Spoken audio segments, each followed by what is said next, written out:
it causes crops to fail.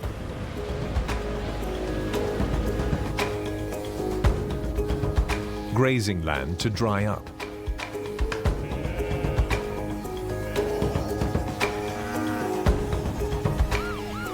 Forests to catch fire.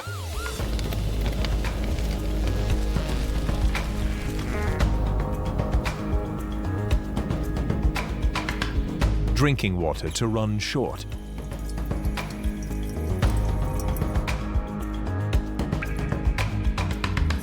And entire empires to fall.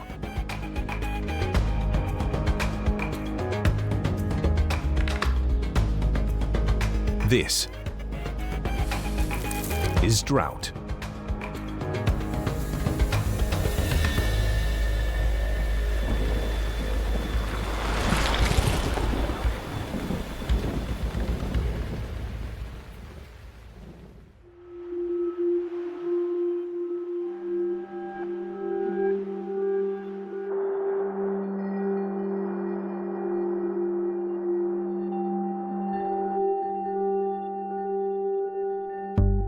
Droughts have changed the course of human history.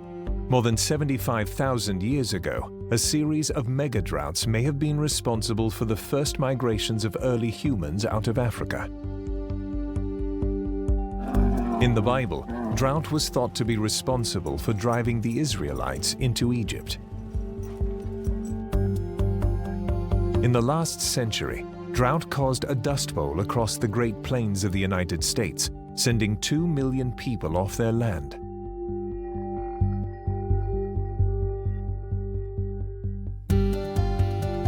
In China, the drought of 1928 claimed somewhere between 3 and 10 million lives.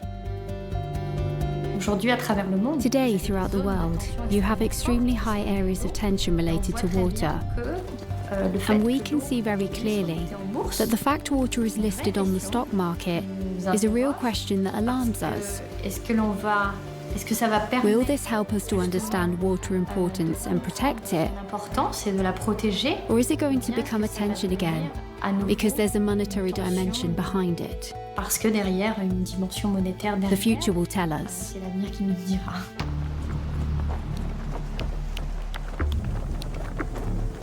In this century, droughts have a role in reshaping the world by limiting access to fundamental resources, forcing populations in Africa, the Middle East, and Central America to migrate to find sustenance. What we're looking at is dramatic. It's in nobody's interest to have the entire system collapse, and it could definitely happen, and it is absolutely a looming disaster, and it's just a matter of how we're going to get ourselves out of it.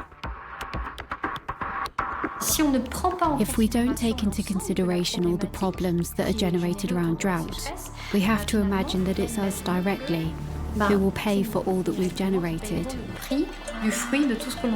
So whether you're a big industrialist, a farmer, or an ordinary individual, at a given moment, we're all citizens, and we will all be confronted with this problem. How dangerous are droughts? And what, if anything, can we do to stop them?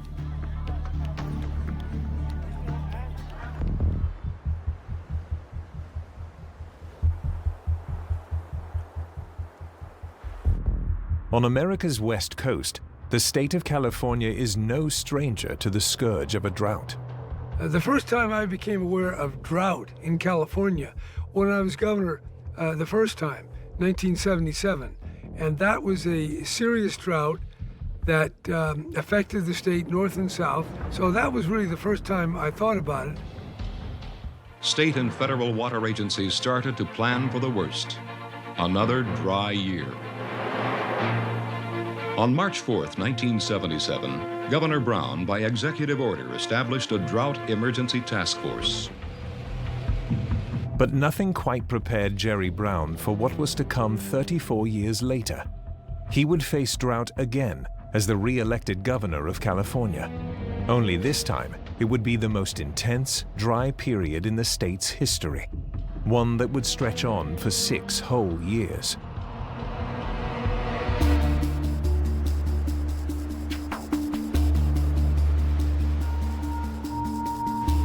In 2011, the seeds for this historic drought are sown hundreds of miles away in the cooling waters of the Pacific Ocean near the equator.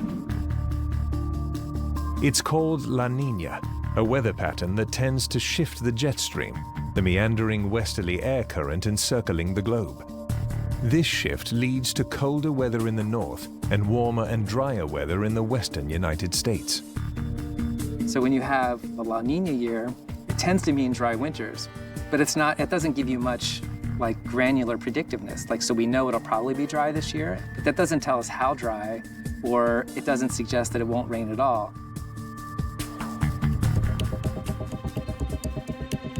The La Niña for 2011 is among the strongest ever recorded. The jet stream shifts and a stubborn ridge of high atmospheric pressure moves over California. Storms are pushed to the north. The Great California Drought has begun.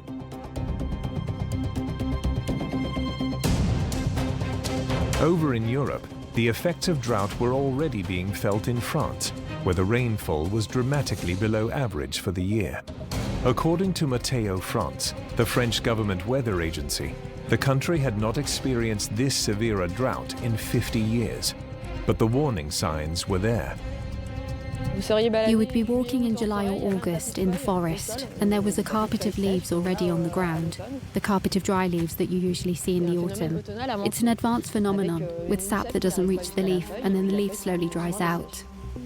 It may take weeks or months to perceive that a drought has even started, or when it's over. We have, other weather phenomena that are hazardous to humans, like tornadoes, where they're difficult to predict in the moment, but you can see the weather system forming. You have some sense that it's going to happen. So drought isn't like that. The immediate effects of a drought may be difficult to identify at first. A drought is essentially insufficient water to meet needs. It doesn't tell you whose needs, or it doesn't tell you what insufficient means. The problem with defining drought is that it depends. So it depends on who you are, what you care about. It depends on the scale, the time scale. So is it a shortage of a couple of months a season, or is it multiple years of drought? Obviously that changes who cares and how they're impacted. There are three types of drought. The first type is a drought which is called meteorological or atmospheric drought. That is to say that we'll have an extremely important rainfall deficit. So the deficit will come from the sky. The second type of drought is really a type of drought that we call agricultural, and is a drought that will only affect the soil. And finally, the third type of drought that we find is what we call hydrological drought, which is a drought that will affect either the rivers or the water tables. A water table is going to be filled by rain and by watercourses. A water table that is very deep can be recharged in thousands of years. In France, considering that 50% of groundwater is used for drinking water, 25% for agriculture, and about 25% for industry, completely emptying a water table will limit us in the use of groundwater, knowing that the absolute priority is drinking water. Human activity has a strong impact on water tables. Here, we are in the inner suburbs of Paris. So there is an enormous amount of human activity. In France, a measurement to assess the probability of future drought is the water table. Drilling down into an aquifer to measure groundwater is the responsibility of the Bureau of Geological and Mining Research. There is a piezometric probe. When the probe comes into contact with water, current can pass through two small electrodes and it beeps. When it beeps, I'll look at how deep we are, so I have the depth of water. The goal is to provide a forecast on drought based on the state of the water reserves in France, and to make wiser decisions over its use. If the water table is at a critical level, it allows me to trigger measures in relation to uses, be they uses for drinking water, for watering, for irrigation, and of course for industry. In the summer of 2011, more than 68% of the country's underground water reserves were well below average. The situation led authorities to restrict the use of water, including irrigation for agriculture. There is a major health risk if there's no more drinking water supply at a satisfactory level. In France, in some towns, we're now bringing tankers We're not in a situation where it's a major health issue yet. The rains eventually returned, ending the historical drought. A water crisis in France is averted until the next time. We tend to forget about it from the autumn onwards. As soon as we go into a situation with more or less normal rainfall, we tend to forget what we've experienced.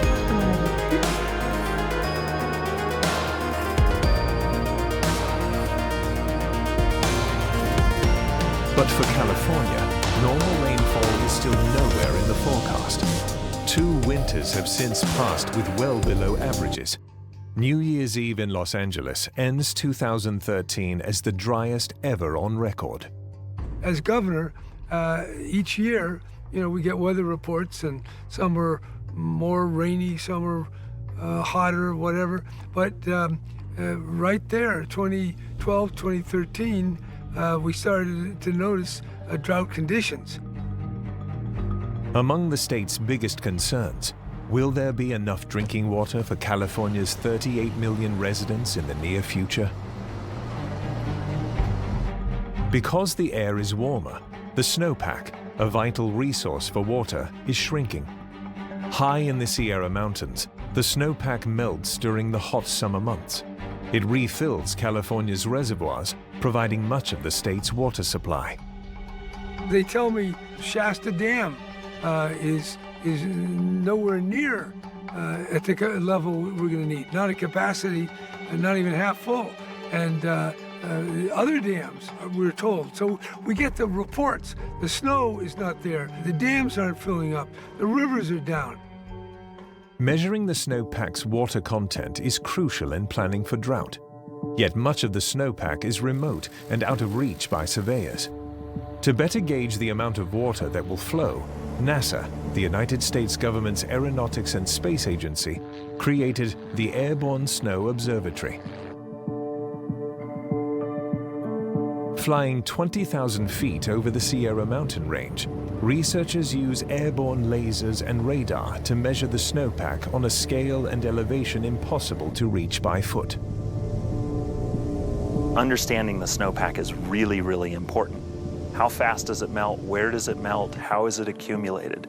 And until this project, we really have not had spatially complete information. We've had very patchy information. We can add up how much water there is in the mountain snowpack in the entire basin. Today, scientists can calculate water content to within 5%. Researchers believe the technology could someday be used to examine changing snowpacks worldwide and to measure the effects of global warming. In 2014, the Sierra snowpack measured just 32% of average for this time of year, one of the lowest measurements on record. The forecast doesn't look that great for January, so I would say I became aware, like we always become aware, as the winter is upon us, where the hell's the rain? And in that 2012, 2013, 2014, it got serious, and we knew very well we were in for it. It's important to awaken all Californians to the serious matter of drought and the lack of rain. We are in a unprecedented, very serious situation, and people should pause and reflect on how dependent we are on the rain, on nature, and one another. And I'm calling for a collaborative effort to restrain our water use.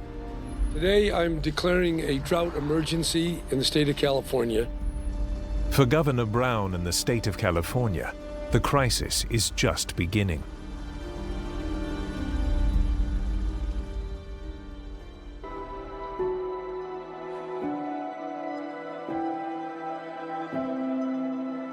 In 2014, facing the driest year ever recorded in the history of California, Governor Jerry Brown declared a state of emergency. The order allows him to call up the National Guard to deliver water. He asks communities to voluntarily reduce water use by 20%. The people who use most of the water are the farmers. Okay, they're using 80% at least. And if the governor has to tell them, you're not going to get that water, then they really lose. That becomes a crisis. So it became, as we make the choices, to ask the urban people to conserve. If they conserved enough, then we could keep our agricultural economy strong. Water agencies begin public awareness campaigns to get Californians to change their habits. Sometimes it seems she's all alone in this drought. Of how serious things are. We can't waste another minute wasting water. It's time to conserve even more. Does everybody pull together? No. In the effort to get people to conserve, when it was voluntary, which it was for the first couple of years, there was some conservation, but not enough. Drought doesn't quite get the respect it deserves because its impact evolves slowly. Most of us are unaware when we are in one. You may not even realize you're living in a place that has dry conditions. People who live in cities may not actually experience drought directly. Contrast that with somebody who lives in a place, or has a livelihood or lives in a place that's directly dependent on precipitation. You know, right here, where I am now on my ranch, this is where my grandmother was born and grew up, so we have a lot of history here. I know that we've only had 2 inches of rain because it doesn't come very often, and a few years ago we had massive rains. So it's something that I experience, I can see. But when you're in the governor's office and you're in the normal urban environment, it's not so noticeable. We are in a somewhat plastic and mechanical bubble where the conveniences of modern society are made available. But we put our periscope up and we get the data, and the data look really bad. The crisis draws national attention. Bringing relief from the federal government, President Barack Obama visits the state and the Central Valley. It is here where over 1/3 of the nation's fruits and vegetables are grown. As anybody in this state could tell you, California is living through some of its driest years in a century. California is our biggest economy. California is our biggest agricultural producer. So what happens here matters to every working American, right down to the cost of food that you put on your table. The president came to provide money and provide help and to listen. He listened to the farmers, some of the farmers who were most at risk and were hurting. The impact of drought on agriculture has consequences for both biological and economic survival. In some places around the world, you know, a drought is literally a threat against food security and water security. You don't have enough food, you don't have enough water because it didn't rain. Droughts have always been responsible for major conflicts, wars and famines. When you go back in history, most of the great wars and revolutions and revolts were generally linked to periods of famine, which were linked to series of droughts. Indeed, when we look at the French Revolution, one of the indicators that tipped the system over is the price of bread. So we can see that there's an immediate and direct link between these popular revolts and this climatic impact that will affect the harvests of our territories. One of the worst droughts of the last 300 years was the Dust Bowl. At its peak in 1934, the extreme drought covered 75% of the United States. It lasted nearly a dozen years amid the Great Depression. Millions resettled to the western United States.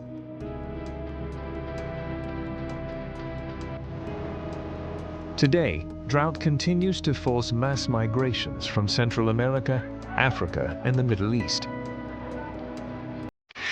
But now, scientists are researching ways to reduce the destructive social impact of the changing climate that is already evident around the world. NOAA, the National Oceanic and Atmospheric Administration of the United States, funded a project designed to more accurately monitor and plan for drought across the 2,500 square mile Hopi Reservation.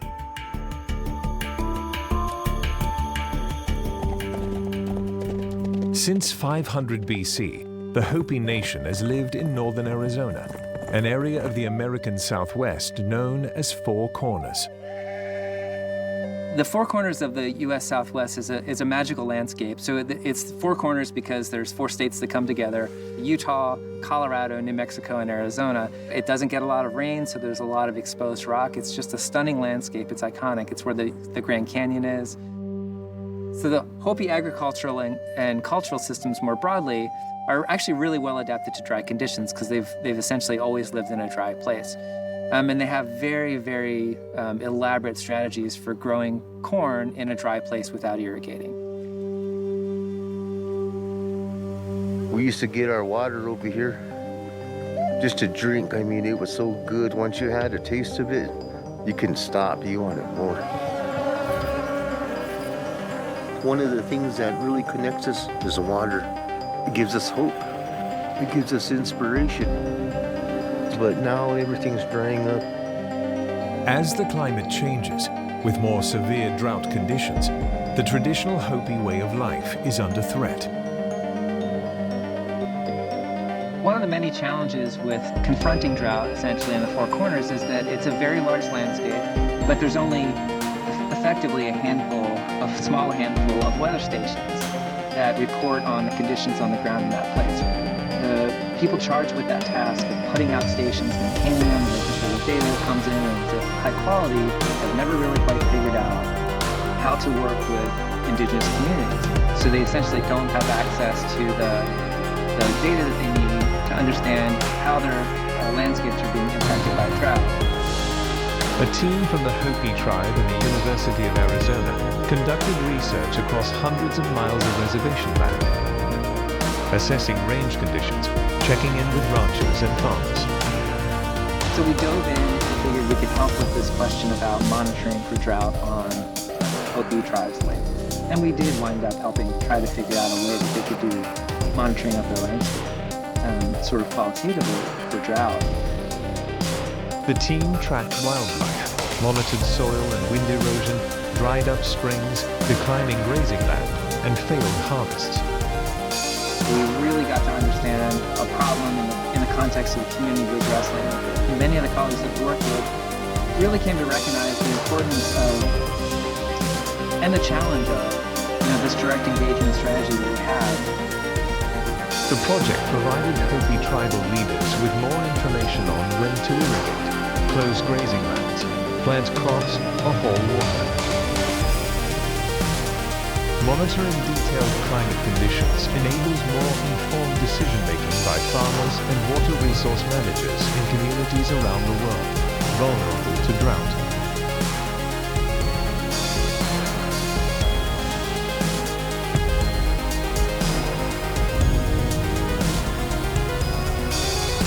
As the historic California drought continues, the state is not meeting its goal of a 20% reduction in water use. Governor Jerry Brown travels into the mountains to inspect the snowpack and is alarmed by what he sees. I decided to go up to the Sierras near just west of Lake Tahoe, where normally they put a pole in the snow. They say, oh, we got 10 feet of snow, 15 feet.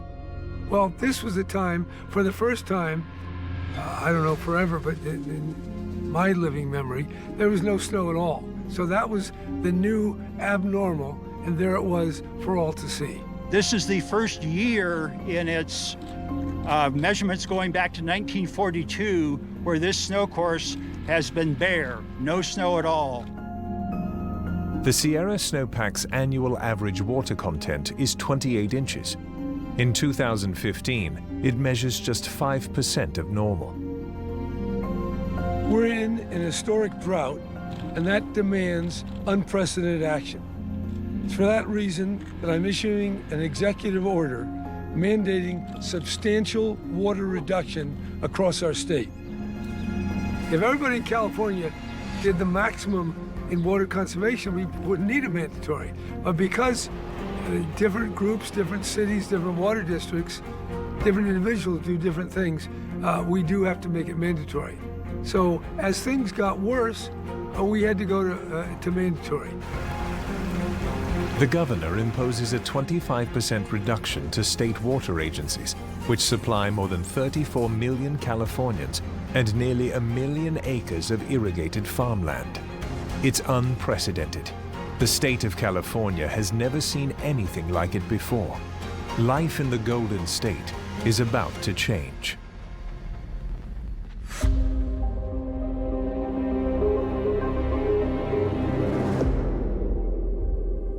Over the years, California has developed an elaborate water infrastructure system.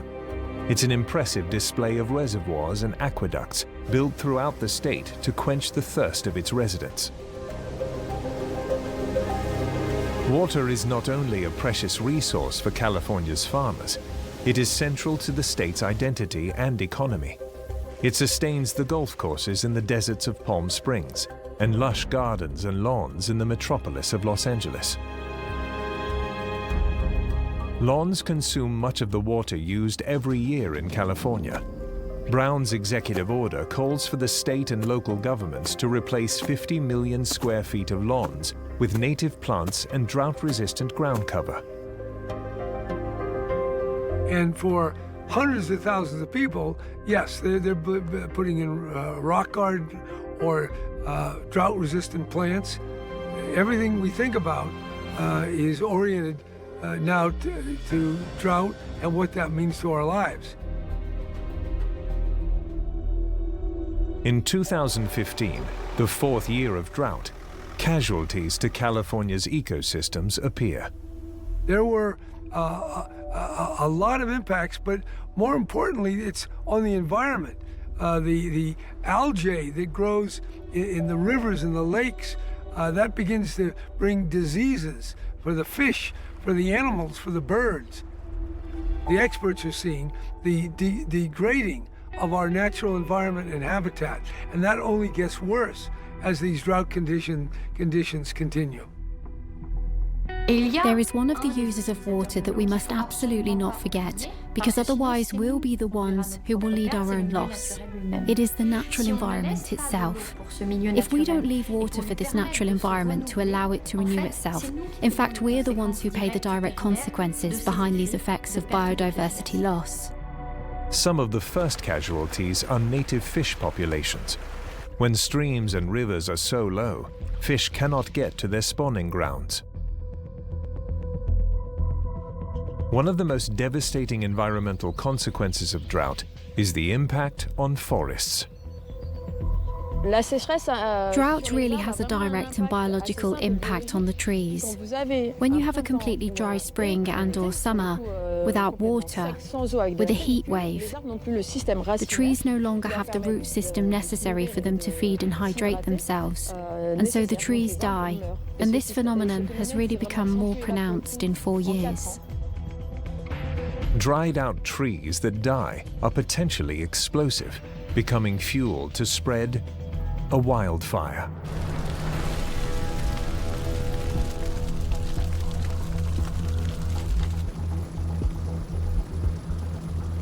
In California, wildfires in 2015 consume over 900,000 acres. A recent study conducted by the United States Forest Service predicts that the number of acres susceptible to fires could double by 2050. Just like the big fires that we've experienced in California, we can imagine that the Mediterranean area will evolve and experience bigger fires. Fires that may no longer be controllable. Even if France is recognized for its ability to manage large fires with its fire brigade reinforcements. Firefighters in France have a new weapon against the spreading flames. Using drones in remote, inaccessible areas, firefighters are able to identify potential fires and instantly transmit exact coordinates for ground response teams. Drone and satellite imagery is increasingly powerful and gives us immediate indicators that allow us to know whether the level of risk is high or not. The thermal imaging camera enables them to see the hot spots on a fire. When a fire is extinguished and dewatered, there are still hot spots, and there can be resumption points in the forest simply because the forest floor is rich in leaves, rich in decomposing wood. With eyes in the sky, firefighters have an advantage in what is often a race against time.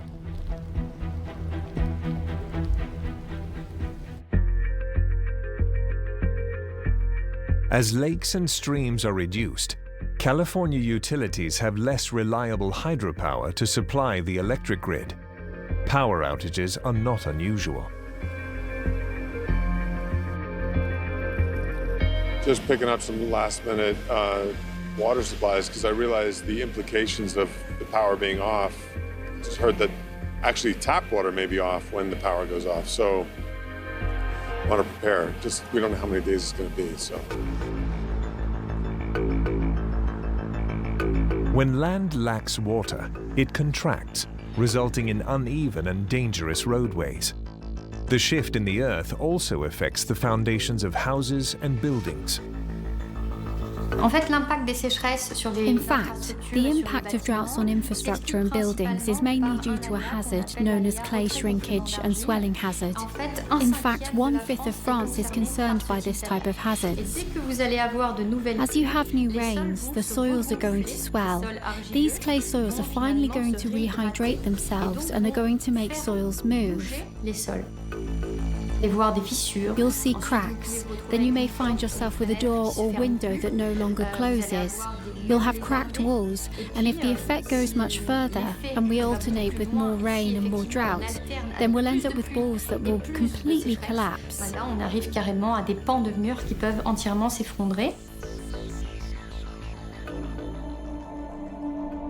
The reduction of fresh water causes social impacts that are less obvious. Job loss, declines in community mental health, and threats to public health are due to low water levels. So the hazard can be like the broad-scale human disaster of lack of food, famine, and lack of water. But it can also be simply, really pressuring the economics of a region. Livestock growers don't irrigate for their forage for their cattle or sheep. So if it doesn't rain, they don't really have food for their cattle, and that impacts them directly economically. Droughts can last weeks, months, or years. The state of Arizona has been in what scientists are calling a megadrought, which can last for several decades. So the challenge with drought, really, predicting drought, is it's a very, very complex system. And even with really sophisticated weather and climate models, it's difficult to put any kind of precision on a forecast for drought.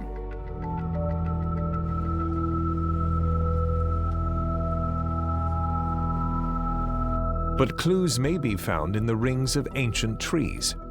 Tree rings from these giant sequoias are windows into California's history, going back 1,000 years. Good years are reflected in wide growth rings, while narrow rings mark lean and dry years. Clusters of narrow rings show prolonged, devastating periods of drought. Here, carved in wood, is the evidence of the changing climate of the distant past. We know from examination of tree rings and other observations that there were 100-year droughts in the Middle Ages in California. So we had some rain a few years ago. We may be in a longer-term drought. Maybe last 10 years, 20 years, who knows how long. Wide rings are the record for boom times, when the environment was good and cultures flourished. Narrow rings reflect when the climate went bad. Hard times set in, along with societal conflict. In the state of Texas, new tree ring studies indicate the land experienced at least one 10-year drought every century. Tree rings in Mexico revealed the collapse of great indigenous civilizations, like the Aztec and Toltec empires. Will the rings of California's future be narrow or wide? Is the American Southwest heading into a decades-long mega drought?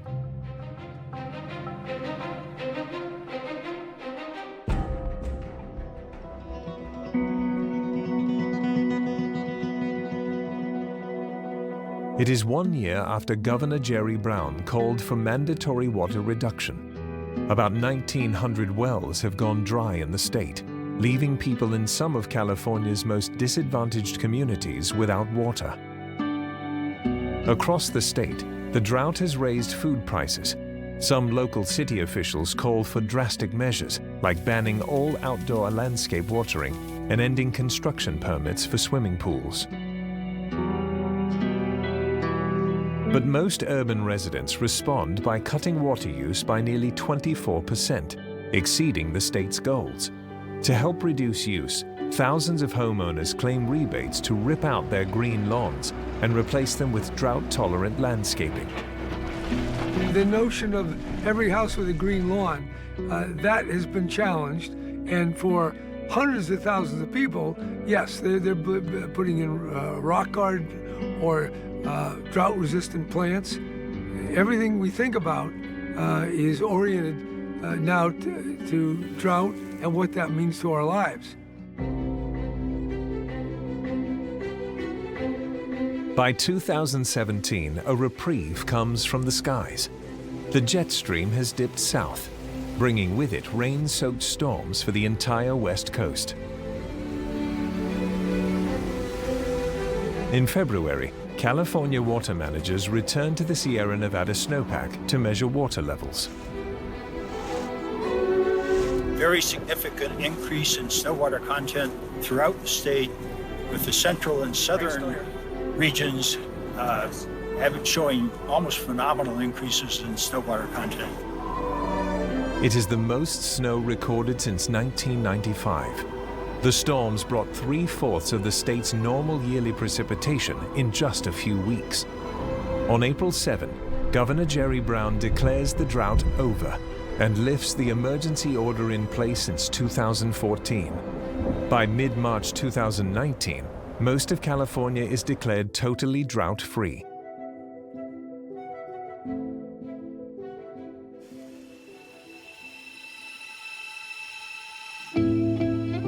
While Californians survived the drought, nearly 150 million trees perished from dehydration. What comes out of this drought is certainly the experience of people working together, experiencing their membership in a community, in a neighborhood, as people of California. So we do heighten our awareness when these challenges occur. I mean, the same thing happens in a war. People do pull together and sense their identity because there's a common adversary. Well, a drought becomes a common adversary, or a forest fire, or in a more general way, climate change.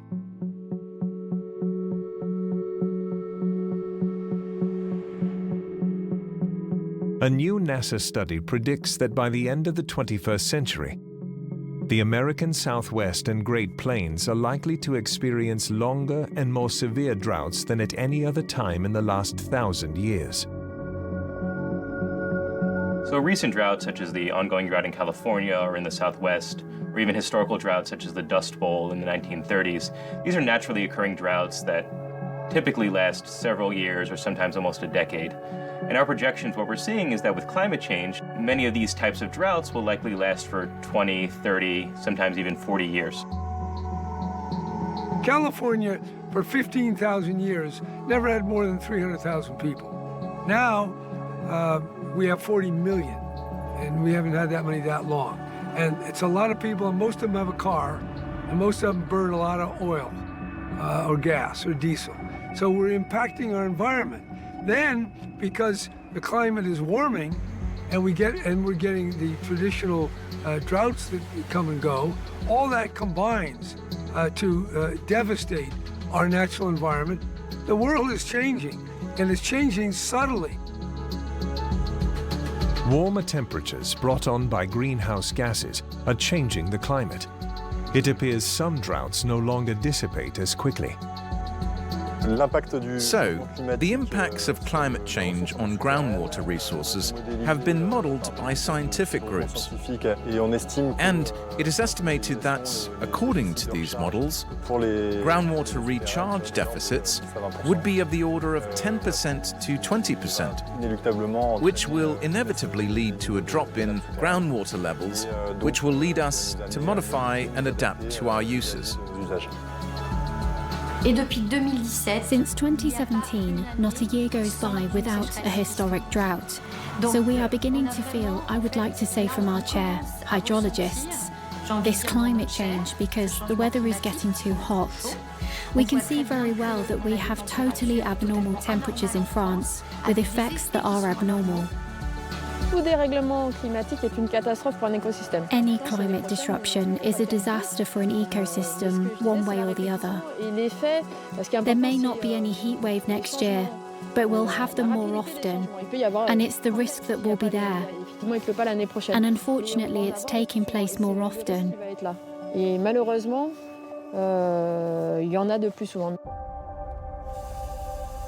According to a United Nations Water Development Report, water use has increased six-fold over the past century and is rising about 1% a year.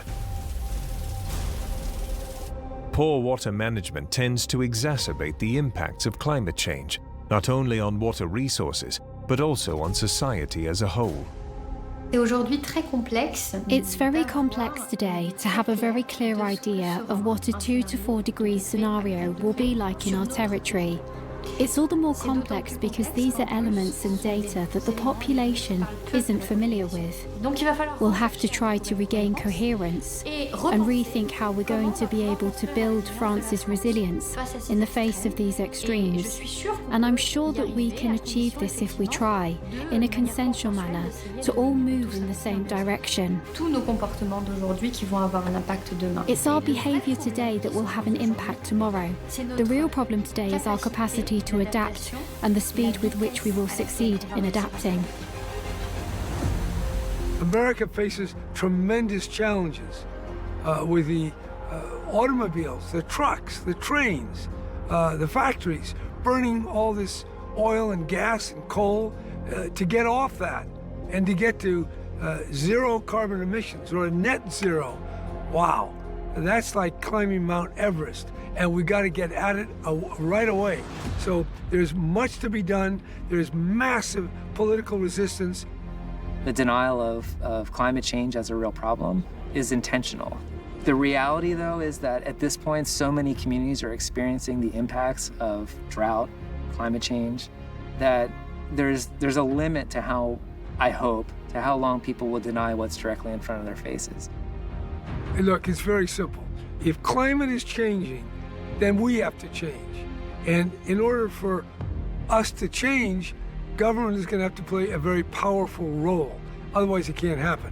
Government by way of carbon taxes, government by way of regulation, by way of banning oil and gasoline cars, by making buildings more efficient, by making appliances more efficient, by all sorts of things.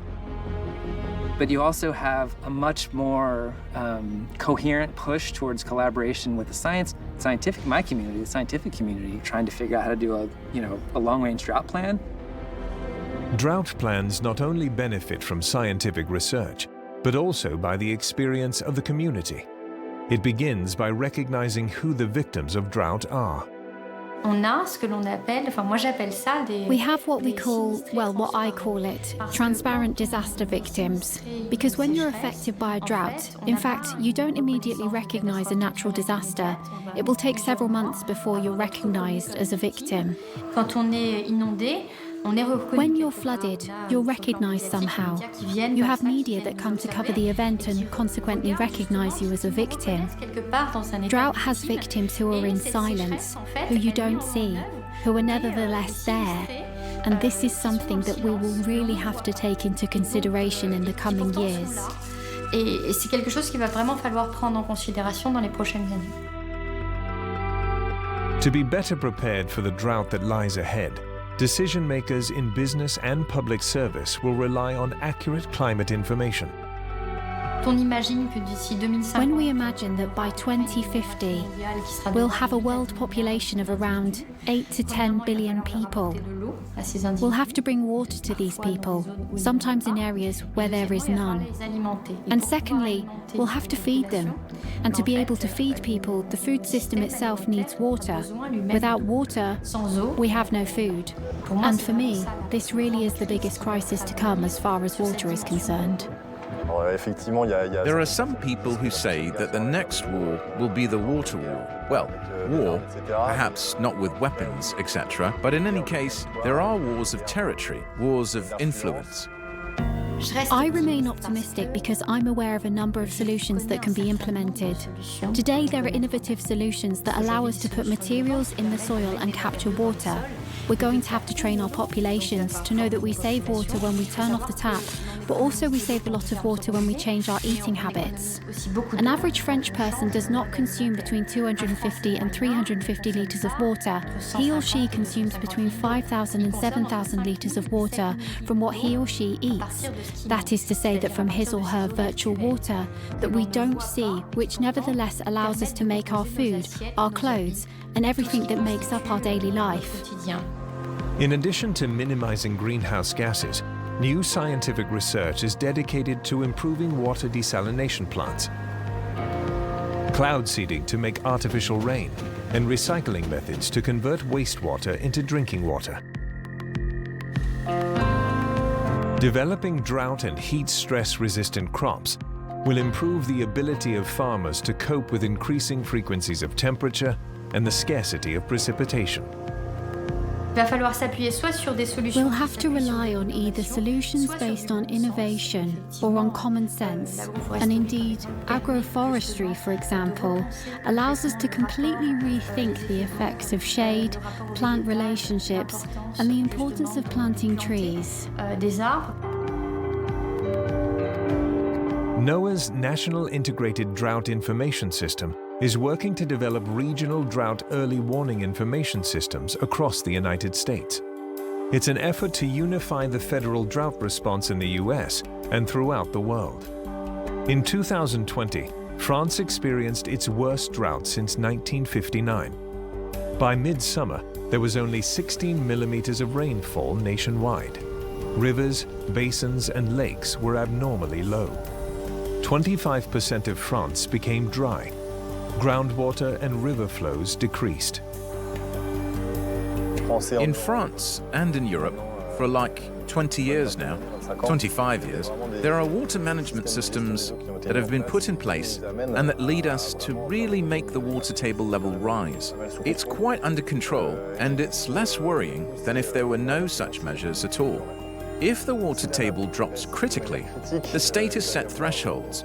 These thresholds will trigger measures. In general, there are 3 thresholds. A first threshold, which will rather ask private individuals to stop watering, filling swimming pools, etc. A second threshold, which concerns irrigation, for example, to try to moderate all that has to do with watering. And a third threshold, where there is such a level of alert that we stop everything so as not to completely deplete the resource. Drinking water remains the #1 priority. So, as a last resort, generally speaking, we never stop drinking water. It is necessary to set up strategies which allow to protect the underground water and to recharge it. Collecting rainwater and bringing this rainwater to infiltrate in an artificially active way to recharge targeted aquifers that have a particular use at stake elsewhere.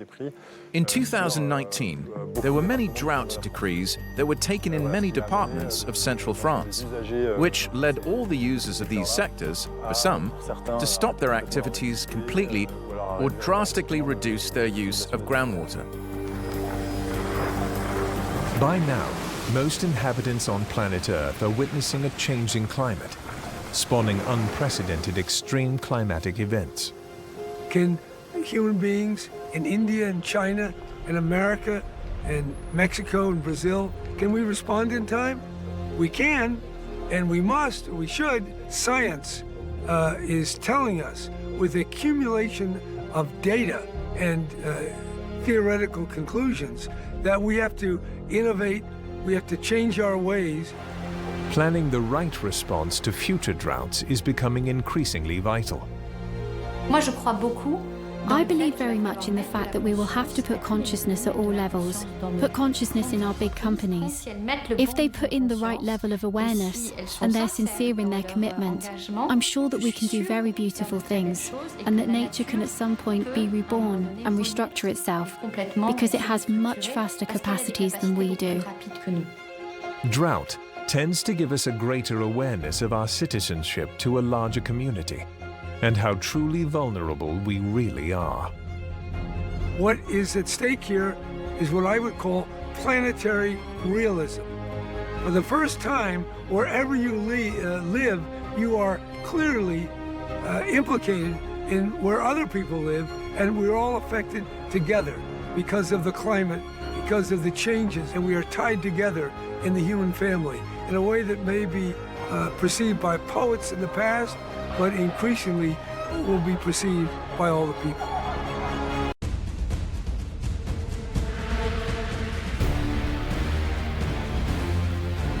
In the 21st century, planet Earth has been heating up significantly year after year.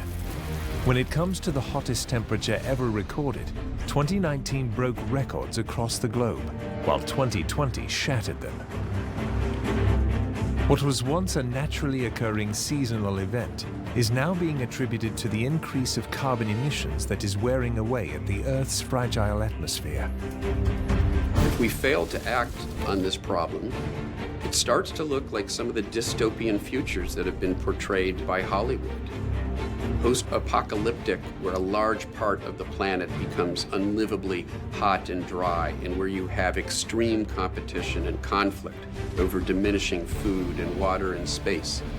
There is a path forward where we do preserve this planet for future generations, for future human civilization. It's a matter of whether we have the willpower to tackle this problem before it does become too late.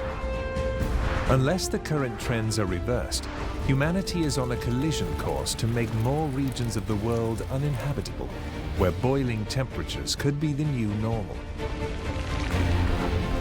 It's all due to one of the deadliest weather events ever known, the heat wave.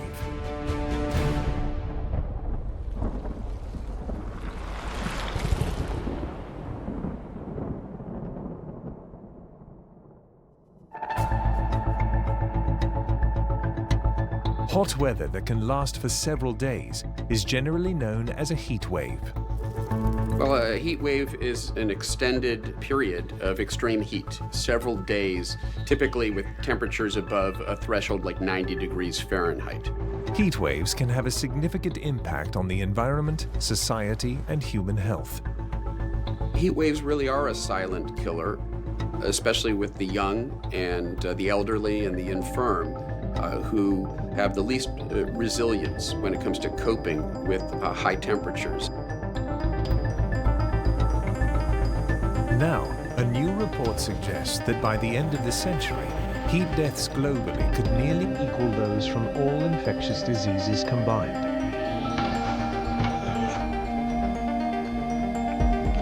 It's called a silent killer for the reason that heat wave do not descend upon an area with a bang. They creep in slowly, infect populations over an extended period of time, and also there are no visible signs of destructions associated with heat waves, as is the case with some other natural disasters. They are triggered by high-pressure systems that hover over an area, absorbing heat beneath it like an oven. High-pressure systems push the air down.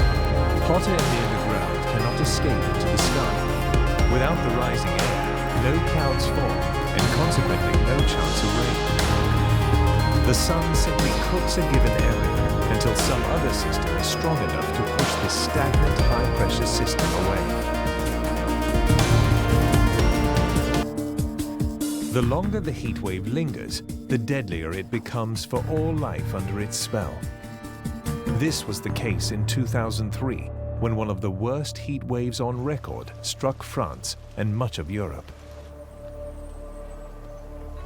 In a cemetery outside Paris are the graves of 57 people who some consider to be the first casualties of global climate change.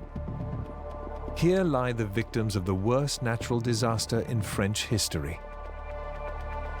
One of the first signs that we saw that climate change was really dramatically increasing the incidence of these extreme heat events, extreme heat waves, was the summer heat wave in Europe in summer 2003.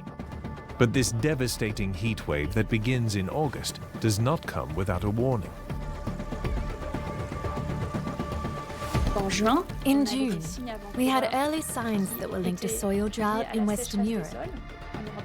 Since we had a particularly dry spring, so the soil was already very dry. If there is little humidity in the soil, there is no evapotranspiration phenomenon, which would allow France to cool down. To understand how it works, of course, it's like in summer we throw water on the terrace to make it cool. It's the opposite. If the soil is dry, it can't evaporate water and therefore cool the lower layers of the atmosphere by the latent heat. Thus the fact that it cools when it evaporates. If this phenomenon is diminished, obviously the heat wave is amplified. If there will be weather conditions for a heat wave, it will be severe. When I started to have concerns, at the time I was living in a very big suburb, and on my way home by motorbike I would pass through some woods, and in fact I had noticed things. Leaves were falling. Leaves were falling, I thought. That's strange. And there were tree branches cracking and falling. I said to myself, how odd. In the early summer of 2003, plants and leaves wilt away, succumbing to a drought. There is no moisture left to evaporate, a bad omen of what is yet to come. In 2003, we had one of the first events that made the link between drought and high temperatures so obvious. These things are very well known now, but in 2003, we didn't necessarily fully anticipate the fact that this drought in the soil was going to intensify the temperatures as much as it did. It begins with a warm air mass that moves northeast from the Mediterranean across Spain and into France.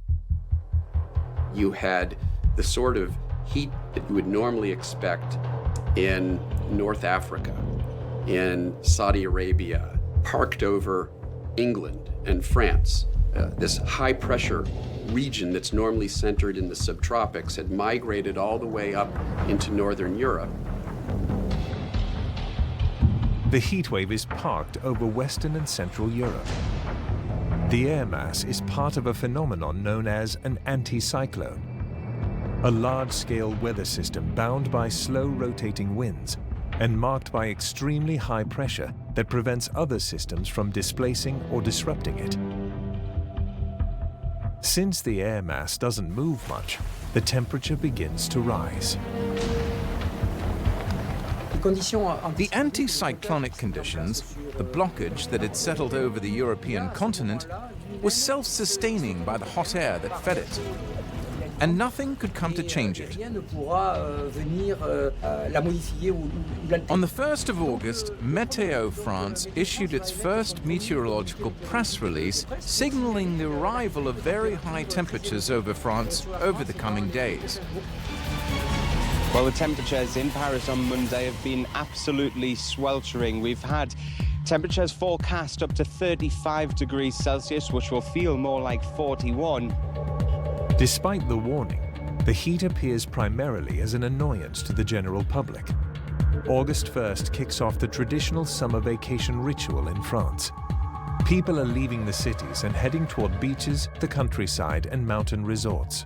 It's hot, it's summer, it's holidays. We do what we want. Heat is nothing. It's a sign of happiness, etc. All wrong, all wrong, all wrong. The message didn't get through from this famous first week. Media coverage focuses on the heat as a human interest story, the devastating consequences for the nation's farmers. Emaciated livestock, parched fields and blazing forests is what the country is watching on TV. Stifling temperatures in Paris create a boom for cafe owners and bottled water vendors. But not everyone is oblivious to the danger.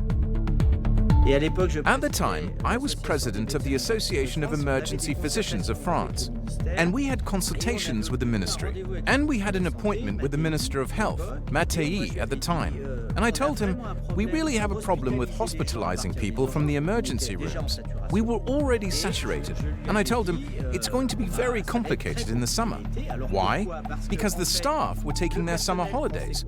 Hospitals weren't hiring staff, so we were closing beds. And we didn't hire staff. The consequence was that people were having to wait in the emergency rooms. But how does humanity prepare for such a potentially catastrophic event? It starts with time. Scientists at the National Center for Atmospheric Research in Boulder, Colorado, are using computer simulations to develop a short-term forecast model for extreme summertime heat. They're looking back in time to see how accurately their model captured heat waves globally and in the various seasons. We are getting better in our weather forecasts, in our ability to forecast, for example, periods of extreme persistent heat, a week out or even more. And that provides us lead time where we can notify people in advance to take the precautions necessary to deal with upcoming extreme weather events. Today, heat waves can generally be predicted 2 weeks ahead. But the goal of the National Weather Service in the United States is to achieve a 3 to 4 week advance forecast. With time to prepare, endangered populations around the world will be able to react quickly. In India, detecting a heat wave in advance will reduce its impact and save lives. People seek shelter wherever they can. The combination of searing temperatures and hot winds has turned much of India into a furnace. As far as the tropical areas are concerned, where India is located, the high-resolution general circulation models are now capable of providing us quantitative and location-specific forecast of temperature, along with actionable recommendations for about a week in advance. These accurate predictions, when communicated to the communities which are going to be impacted, along with the health system preparedness, which involves not just the meteorological department, but there are many other agents involved. It helps us putting system in place that has helped the country to bring down the casualties. Advanced warnings mean extra time to prepare your home to stay cool, to ready public cooling centers, for utilities to prepare the electric grid for the surge in power consumption from air conditioning, and to stock up on water and food supplies to avoid traveling outside. Just how does the human body cope with extreme heat? Our bodies strive to maintain a constant internal state of 98.6 degrees Fahrenheit or 37 degrees Celsius. But when the outside air is consistently higher, the body reflexively cools down.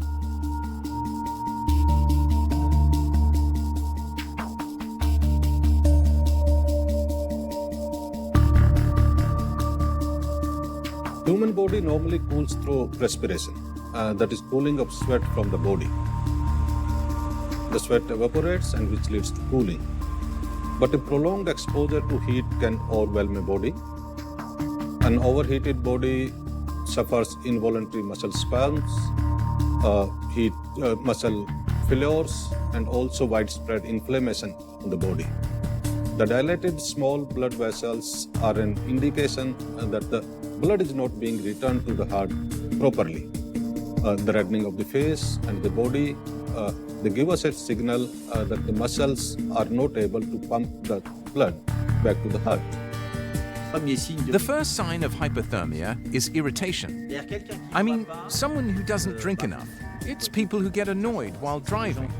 It's worse for people who are already sick and take drugs, which can disturb thermoregulation such as neuroleptics, particularly psychiatric patients. And of course, the elderly. We can be very hot during the day, very hot. It doesn't matter, as long as it's cool at night, your body will recover. Where it gets problematic is if it's very hot and the temperature doesn't drop at night, so your body doesn't recover. And if nighttime temperatures are too high, then you see high rates of mortality with these heat waves among, again, the elderly and the young. And it is, in essence, a silent killer. Many of these people, unfortunately, die in their sleep because of the heat stress from unprecedented levels of warmth. In Paris, troubling signs of a disaster in slow motion accumulate. Temperatures remain abnormally high, with no let-up at night. Nearly all domestic news coverage is connected to the heat. Reports of uncontrollable wildfires, stories about excessive ozone pollution, and farmers complaining of drastic losses of livestock filled the airwaves. Stories about the homeless in Paris appear on television. City shelters are closed because of short staffing. If cooling centers are not available, the severe heat stress on children and the elderly will result in a catastrophe of human mortality in the French capital. We got the information from our colleagues in the ambulance service that there had been about 10 cardiac arrests during the night. That's when I said to myself, something really strange is happening. The emergency wards were overflowing everywhere in Paris, in the center, etc. We warned the authorities, but there was no response. Everyone was on holiday. In fact, there was no communication plan, no communication officer, nothing at all. I said to a team from TF1, "It's a disaster. We can't cope anymore." I said, "Nobody cares at all."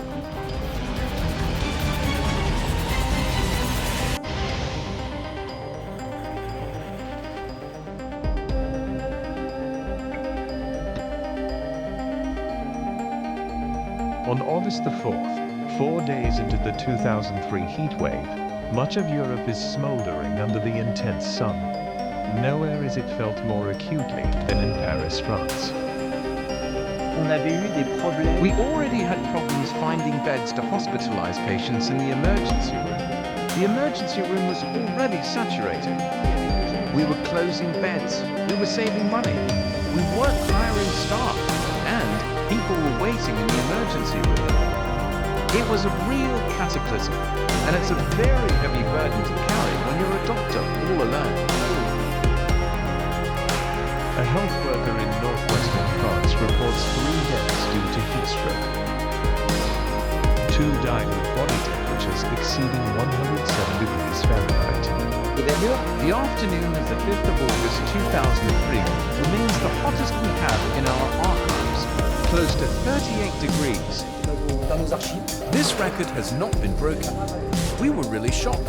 It was completely different to what we had seen before.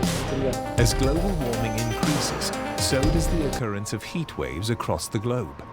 Places like India and the US are seeing more of their share of this deadly weather event.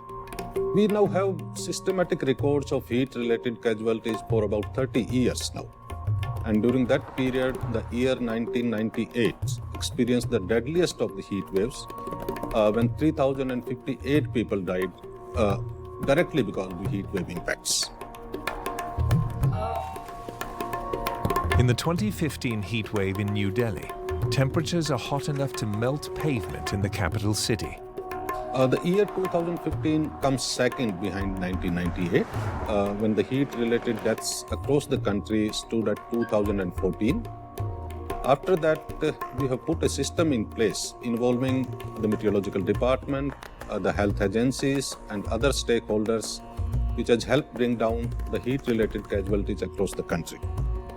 In May 2019, a deadly heat wave sends temperatures above 120 degrees Fahrenheit in northern India.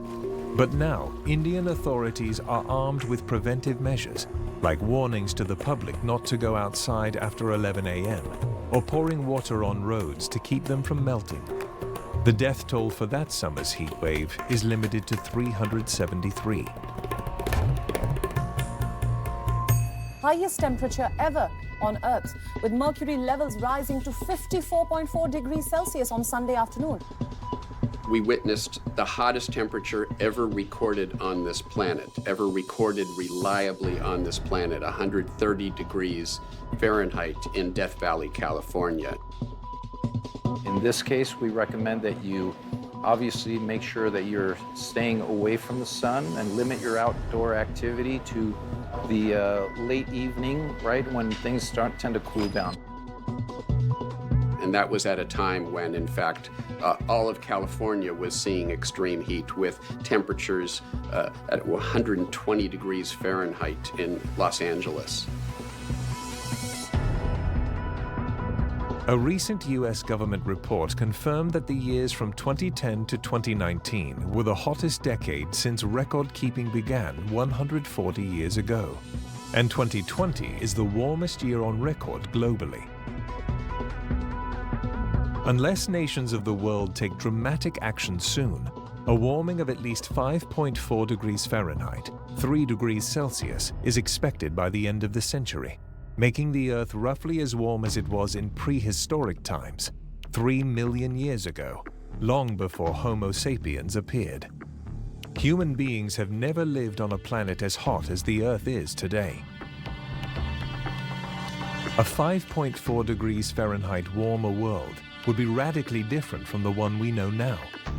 Rising seas could swamp cities. Epic droughts will turn rainforests into deserts. The increased heat alone would kill significant numbers of people. The result is clear. The warmer the world becomes, the more people will die. Back in France, the French television network TF1 reports on a catastrophe in the making. High temperatures melt electric lines and swell train tracks, stranding thousands of passengers in overheated train cars during one of the country's busiest travel periods. People were dying. We didn't have enough equipment. Things were not going well at all in hospitals. When you're surrounded by dead bodies, it's really very demoralizing. And we had to comfort the nurses who often cried. Our morale was very low, but we kept going in order to save as many lives as possible. We realize that we are facing an event that has never been seen before. The weather models already predicted that we were going to beat the absolute temperature records, and the feeling was one of incredulity, the impression of experiencing something quite incredible. While French health authorities raise concern that the country might experience hundreds of excess deaths linked to the heat, French media fails to take any interest. At the time, national health authorities have no idea that 6,500 people had already died from the heat's effects. Many are elderly, found in their apartments, nursing homes, or homeless on the street. The temperatures remained at the same level from the 2nd of August. If there was a change in the air mass, it didn't affect the temperatures. There was a press release that was issued on 8th of August to emphasize the exceptional temperature level and the worrying consequences for human health.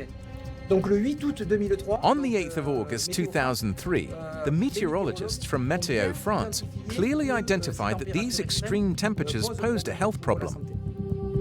Even hospitals struggled to stay cool. The hospital fire brigade tried to water the facades, totally useless. They were spraying the walls with masses of water and reduced the temperature by only half a degree the whole time they were doing it. The rooms that were most comfortable were, in fact, the hospital car parks, which were underground, where there were a few droughts and where it was cooler. In cities, buildings, roads, and infrastructure can be heated to 50 to 90 degrees hotter than the air, while natural surfaces remain closer to air temperatures. Concrete and tarmac soak up heat from the sun, warming the spaces around them and keeping temperatures high even after the sun has set. The phenomenon of the urban heat island really emerged during the heat wave of 2003. The urban heat island is the fact that it is warmer in the urban area than in the surrounding rural area. This is often compared to a form of heat bubble that is found above the urban environment. We have asphalt, and this absorbs a lot of electromagnetic heat from the sun's radiation, and it traps it within the urban environment. And so that makes the air around an urban environment hotter than it would be in a more natural system. At night, the temperature stored in the concrete surfaces, which are often quite dark, will remain present in the city. The human body, in order to function properly, needs to be able to cool down during the night. This urban heat island can go up to 10 degrees in periods of summer, of heat wave.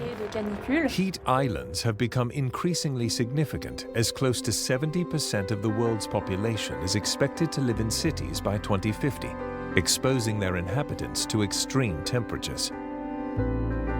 If you live in any number of large cities around the world, you have both the large-scale warming effect of global warming, but on top of that, you have this urban heat island effect. And that means that urban localities, and often, our urban regions are where we have the largest population of poor people, people who don't have the sort of access to air conditioning. They don't have the resilience that other people do, and so there is sort of an issue of climate justice here.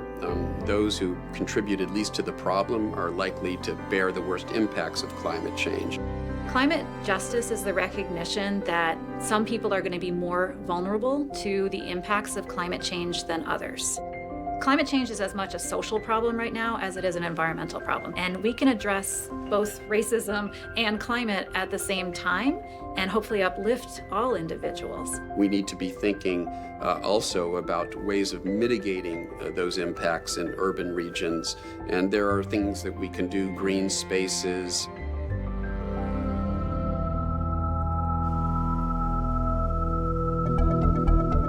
The shade cast by trees helps to alleviate some of the absorption of heat by roads and paved areas. In addition, the trees release tiny amounts of water vapor from their leaves, which helps cool the air around them. One potential solution for addressing some of these problems in our urban areas is something called green infrastructure, and that's when we purposely build green or vegetated elements within the built environment. And so it can cool the urban heat effect to a certain degree.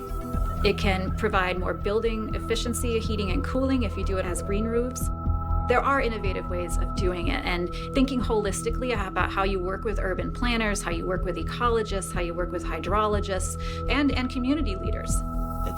We should have trees along the facades of houses, which protect from the cold in winter, and which protect from the heat in summer. Architecture is evolving. The next stage will be to change the roofs of Paris, the zinc roofs. We'll have to change them one day or another. And change all these ideas about air conditioning, which is a mistake, and in my opinion, fatal for the planet, right? Because now we've come to consume more energy in the summer than in the winter in some regions.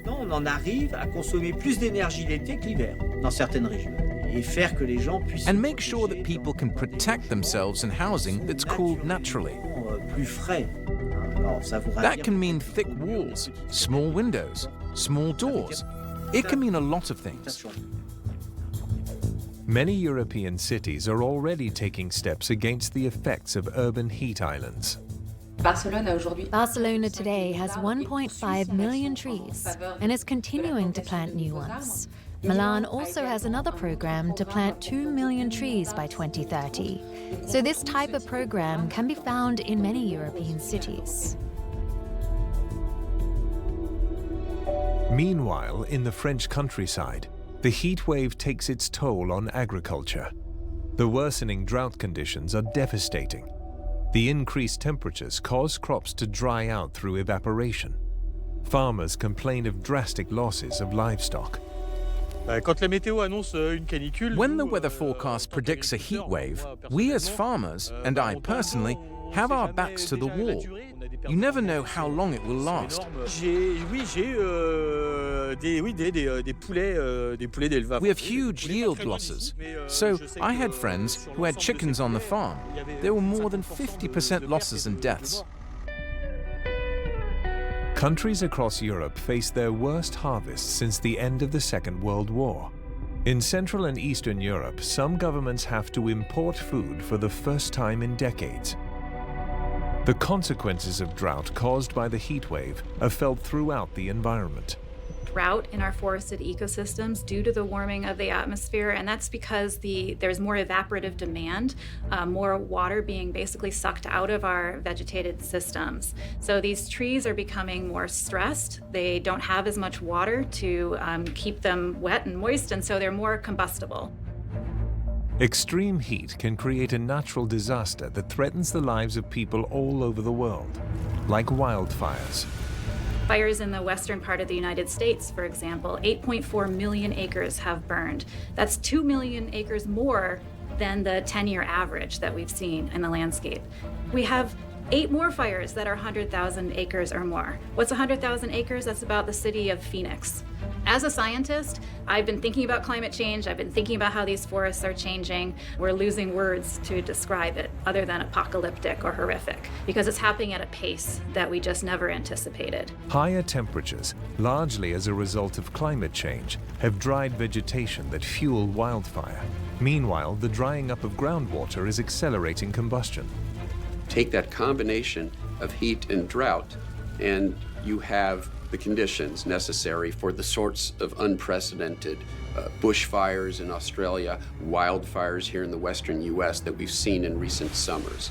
And so we can say with some degree of confidence that we would not be seeing these massive, faster spreading, hotter burning, more extensive wildfires around the planet were it not for the human impact on our climate, the warming and the drying caused by the increase in greenhouse gas concentrations from fossil fuel burning.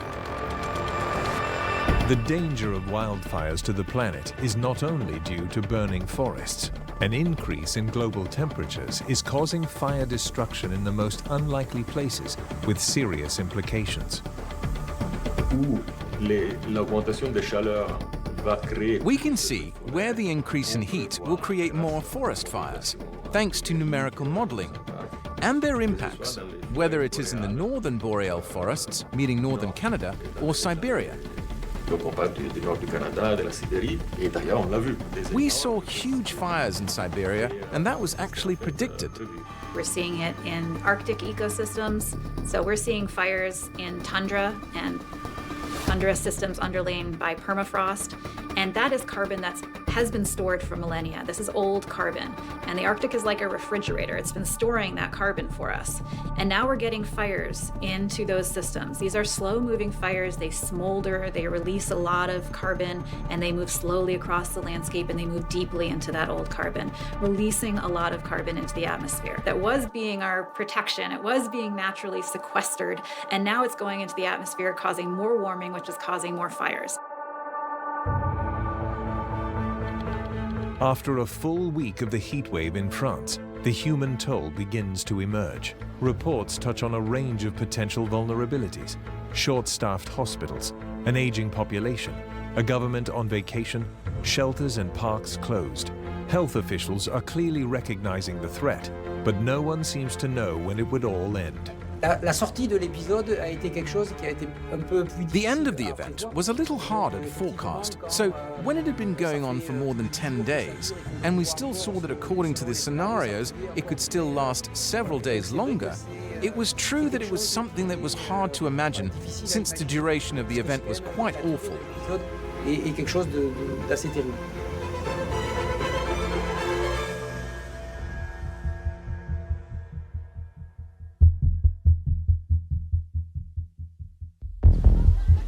For more than a week, the temperature in France remains around 99 degrees Fahrenheit or 37 degrees Celsius. French officials know they are in the middle of the longest sequence of consecutive hot days in France's meteorological history. While attempting to dismiss its impact, some French officials instruct first responders on the front lines of the crisis not to issue any alarming messages or give out the number of deaths linked to the heat wave to the press. Authorities are unwilling to halt normal life or August vacations from proceeding unabated. On the evening of the 12th of August, there were more deaths in Paris than there were ever during the Second World War. The mortuaries were full. After nearly 2 weeks of extreme heat, Europeans finally get relief as the anticyclone moves and positions itself over the British Isles. Slightly cooler air reaches France from Iceland, and temperatures drop by 4 degrees. It would not be until early September that temperatures would drop another 12 degrees, signaling the end to this historic heatwave in France. The 2003 heatwave finally broke after August 15th. As the air mass became a little more unstable and a number of thunderstorms began to develop. The period of extreme heat is thought to be the warmest in 500 years. Temperatures regularly reach above 40 degrees Celsius across the continent over a period of 30 days. The heat wave's death toll is unprecedented. Heat stroke and dehydration claim the lives of mostly elderly people. 2003 was a huge shock. Afterwards, they had to count the dead, so they came up with a figure to say, roughly, the heat wave caused 15,000 deaths. In fact, years later, there were researchers who looked at all the statistics, and the heat wave caused a total of 20,000 deaths in France. It didn't only affect France, it affected the whole of Europe, and it caused between more than 80,000 deaths, probably 100,000. In 2003, we realized that we were there. We'd passed the tipping point. The atmosphere was different. We were in the climate change era. The heat wave of 2003 would also be the first time that researchers highlighted the link between climate change and a particular event. It marked the beginning of what we would call attribution, and we would go on to explain that the 2003 event was made more intense by climate change. Heat waves are increasing in France, Europe, and everywhere in the world. It's a trend that appears to be getting more normal as the planet grows warmer and the climate changes. We're talking about the release of fossil fuels primarily into the atmosphere, and then it becomes just chemistry in the atmosphere in which that carbon dioxide is basically re-radiating heat back into our environment, causing it to warm. After the 2003 heat wave, climate researchers studied the link between climate change and the 2003 heat wave event. What they found was that global warming, the fact that the atmosphere was richer in CO2 due to human activity, had caused temperatures to rise by 1 to 2 degrees in this event, compared to what they would have been in the pre-industrial era. So in a way, the extreme temperatures observed in 2003 were already the consequences of human activities and climate change. I think it can be said that the heat wave of 2003 was a brutal wake-up call to climate change. We talk a lot about climate change as something that is going to happen in 2100, so it seems very far away. It also seems very far away because we talk a lot about it on a global scale. In sort of a worst-case scenario where we fail to reduce carbon emissions and we raise carbon dioxide concentrations to more than 3 times the pre-industrial level by the end of this century, then basically a third of the planet becomes unlivably hot. Heat indices that exceed 130 degrees Fahrenheit. Basically the entire tropics become unlivable.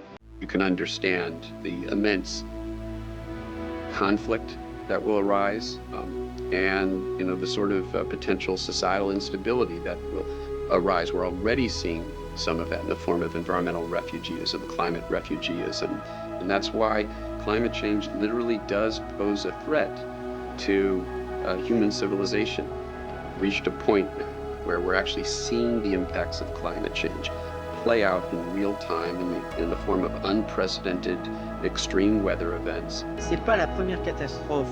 This was not the first disaster in France, but was the first disaster due to global warming with social, political, health, environmental, and organizational consequences, and we're still paying for the consequences, in fact. Sanitaire, environnemental, organisationnel, et on est encore en train d'en payer les conséquences. Et il va y en avoir. There are going to be more and more of them with consequences due to global warming. Changes in vegetation, changes in food, the problem of access to water. It is said that the next wars will be fought over the availability of water. Today, variations in the Earth's climate have exceeded predictions made decades ago using climate models. With the collapse of ice sheets in Greenland and Antarctica, the North and South poles are warming faster than the tropics. As a result, the jet stream, the meandering air current primarily responsible for heat waves, is changing. So here in the Northern Hemisphere in the summer, we have seen these very unusual weather systems that just linger. They stay in the same place for days at end. A slower jet stream, a more wiggly jet stream that gives us larger weather anomalies. So we get these very deep, high-pressure systems leading to these more persistent weather patterns here in the middle latitudes, including these heat waves that we've seen in recent summers. Some scientists now predict that in less than 20 years, millions of people in the US could be exposed to dangerous heat conditions of up to 127 degrees Fahrenheit. But heat waves will be most severe in the already hot tropics, in countries from Bangladesh to Sudan, where people may struggle to afford adequate cooling. Large parts of the world, from the Middle East to Siberia and Australia, have seen fast worsening heat waves in recent years. A study by the World Health Organization says they calculate an increased impact per year of 250,000 people. So, 250,000 people per year exposed to the risk of heat waves. If we make the hypothesis that it continues at this rate, which is probably a little uncertain, we can assume that in 30 or 40 years, we'll arrive at figures of around 2 or 3 billion more people exposed. However, the climatic future of France, Europe, or the planet after 2050 is not set in stone. So the efforts we are making now can enable us to avoid having these mega heat waves that climate projections are forecasting. I think that we can see climate change as an opportunity. Because in fact, it is a change that is here anyway, and which demands that we ask ourselves questions about the way our society is organized, both locally, regionally, and internationally. We have to find ways of adapting that suit us in relation to our values, and use climate change as a crucible to rethink our values. An effort to limit the number of heat waves and their effects is one of the goals of the Paris Agreement signed by 197 countries in 2015. The Paris Climate Accord was a critical development. It really committed all the nations of the world to meaningful reductions in carbon emissions. It won't solve the problem on its own. It gets us maybe about halfway there. Under a Biden administration, we will see the United States re-engage with our global partners. And that means reducing our own carbon emissions, putting in place policies to incentivize renewable energy, to put a price on carbon to reduce carbon emissions. Then there is a path forward where we keep warming below that dangerous 1.5 degrees Celsius, 3 degree Fahrenheit warming level. So that's the good news. We still have time. It is imperative today to follow the Paris Agreement. We cannot think about adaptation without also thinking about this other lever that is mitigation. Our findings indicate that we do need to change our way of doing things. We need to get away from the burning of fossil fuels. There was now a detectable impact of climate change, and subsequently we've seen the damaging impacts of climate change, and we've been communicating this to the public and policymakers only to be attacked by vested interests and politicians working for them who find the science inconvenient. We've seen the same thing play out on a much more rapid timescale when it comes to the science of coronavirus, of COVID-19. We've seen how deadly that is. That toll has taken hundreds of thousands of human lives here in the United States. And so we have seen in real time how deadly that sort of anti-science can be. Here with climate change, we're dealing with an even greater crisis. We will get past coronavirus. We will get past the pandemic. But still looming in the background will be the existential threat of climate change. Since 2003, weather models have, of course, made great progress. They have made enormous progress in terms of spatial resolution. And so today, compared to 2003, we're able to predict temperatures more accurately and perhaps better in terms of the exact location of the temperatures. We can also better anticipate phenomena several days in advance. Extreme heat is already transforming our world. Disney executives recently voiced concern that rising temperatures will significantly reduce the number of visits to their parks. In Germany, officials were forced to put a speed limit on the Autobahn because of fears the road would buckle from heat. Researchers suggest that rising temperatures and humidity may make much of South Asia, including parts of India and Pakistan, too hot for human existence by the end of the century. We have smart people working on the technology side. I think people just need to be incentivized. And I think once the politics falls in line there, I think we can move towards a brighter future. I'm going to try to adapt my crops. In fact, it is genetic research that is changing with the wheat varieties. Some are more resistant to heat, others more resistant to humidity. So we really have varieties that manage to withstand, all the same, notably slightly longer dry periods than a few years ago. Since there are more and more heat waves, we can say that our genetic defense against hypothermia is gradually being built up, and we are beginning to get a little more used to it. But if we reach extreme heat levels, you can imagine 55 degrees in Paris, there will be consequences. There will be dramatic consequences. To protect lives in the face of the increasing threat of heat waves, there needs to be long-term planning. Urban planning must take many, many things into account, speaking only of climate. For example, the size of the city, and therefore transport to work, to access services, etc., have a huge impact on health and on climate too. The type of energy that has to be used for a spread out city or for a city that is extended more vertically is totally different for heating, for food. And so all these things have to be taken into account, and climate is the new order. The Austrian capital Vienna has created a network of car-free Coolstraßen, or cool streets, that ban cars in certain neighborhoods and offer outdoor seating areas and cooling mist sprays which can lower ambient temperatures by several degrees. The city of Paris has brought out an application called Extrema, aimed to provide information notably on what a heat wave is, the impact that it can have in terms of health, and how to protect yourself in your home, in your daily activity. But this application also allowed you to locate cool places within Paris. There are different topologies of cool places that were proposed, so it was the air-conditioned places. For example, swimming pools, parks and gardens. These different places were listed where you could go to be in a cooler place. There are a number of works that have allowed us to experiment with cooling furniture.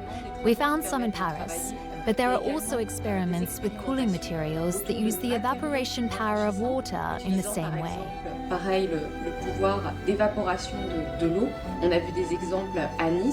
We have seen examples in Nice, with evaporative paving stones that were tested to see just how much the temperature dropped and whether this also had an impact on users. In Nice, France, water plays a key part in keeping people cool. There are many fountains, lakes, and rivers, not to mention the sea. But now they are also using pavement wetting systems, operating as a spray system, but also as a series of porous paving slabs that soak up water from their underside. They are designed to literally take the heat out of the city. The evaporative cladding that was tested in Nice. Typically, there is a system of water networks under the paving stones that, according to the climatic conditions, will or will not start working, and thus will, by capillarity, make the water go up in the paving stones, so we don't have a puddle, finally, on the surface. It is really by capillarity that it works, and in fact, with the temperature, the heat outside, it produces evaporation, and thus it participates in the decrease of the temperature. By stabilizing global carbon emissions in the next few decades, the frequency of heat waves in the United States could be reduced by approximately 50%.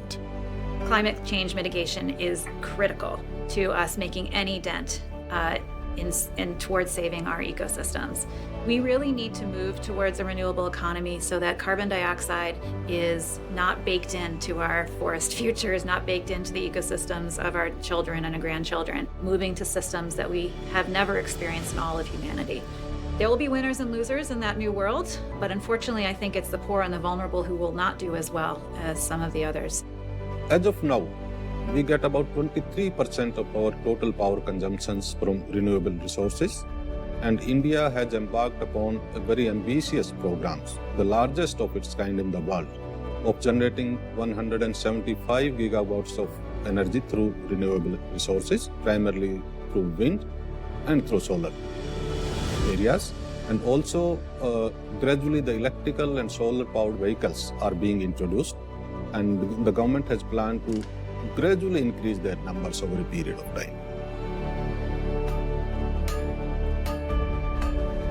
India has a target of having 10 billion square feet of green building area by the year 2022. What's the solution to this problem? Is it individual behavioral change, changing our behavior to reduce our carbon footprint? But individual action alone isn't going to get us the reductions in carbon emissions that we need to avert catastrophic warming. So in addition, we have to engage in collective action, people working together to change the system. That can take the form, for example, of voting and putting pressure on our policymakers to support policies that will price emissions out of the market, that will provide incentives for renewable energy to replace carbon-based energy. We can't create policies, but our policymakers can, and we need to hold them accountable. They need to be accountable for our interests rather than the polluting interests who too often fund their campaigns and to whom they are too often beholden. It is really hard being an earth scientist right now. There is a lot out there to be worried about. There is a lot of signs of the apocalypse, truthfully, but we also see this beauty that we haven't yet discovered as a scientist. In fact, climate change is a huge driver of change. Now, the question is, do we want to suffer this change, or do we want to choose this change? The deadly 2003 heatwave that struck France was a prophetic indicator of a warming planet that has since only gotten warmer. But heatwaves can also be an awakening for government leaders, industry executives, and even science deniers to take action now to save their children's future and the destiny of planet Earth before it's too late.